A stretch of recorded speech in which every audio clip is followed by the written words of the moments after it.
Hello, I'm Michael Wolf from db&w, and this is a quick introduction to nodeMeister.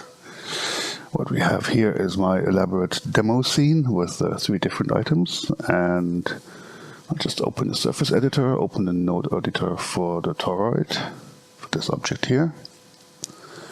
And the first thing I'll do is apply the nodeMeister node, which, as you can see, doesn't have anything connected to it at the moment. And I will add a new graph, give it a nice name, and the plugin switches to the graph already, which has an input and an output here.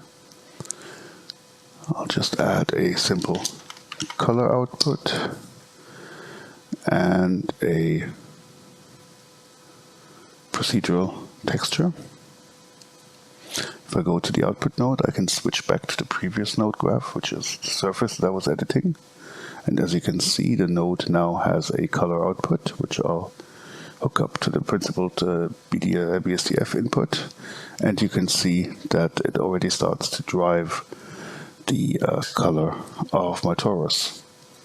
If I switch to another surface, like the cube, and add the nodeMeister node here as well, you will see that it automatically picks up the last graph that I added and already gives me the color output. So if I hook this up, you will see the same procedural on my cube, and if I do it, repeat it for the sphere, you can see the procedural on the sphere as well.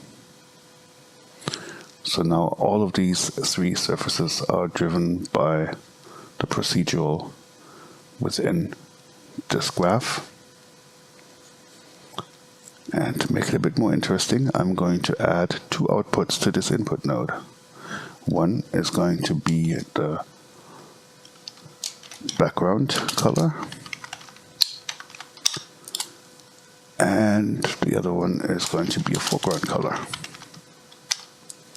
And I will hook these up to the background color and the foreground color of my crackle procedural.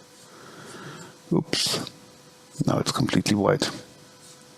If I switch back to the previous node graph, which is the sphere over here, you will see that the node now has 2 controls and 2 extra inputs to drive the background and the foreground color. So if I just change the color here to, let's say, blue and the foreground of red, it changes the colors of the nodeMeister graph that's within the surface of the sphere.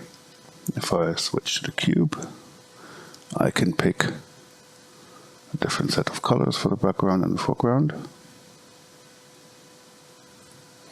And if I go to the torus,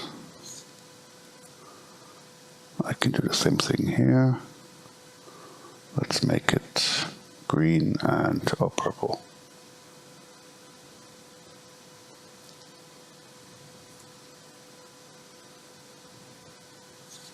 Beautiful. And obviously I can switch back to my nodeMeister graph, change the settings for the procedural, and it automatically updates on all 3 of the surfaces where this node graph is being used. Well, that's it. A quick overview of nodeMeister. Thank you.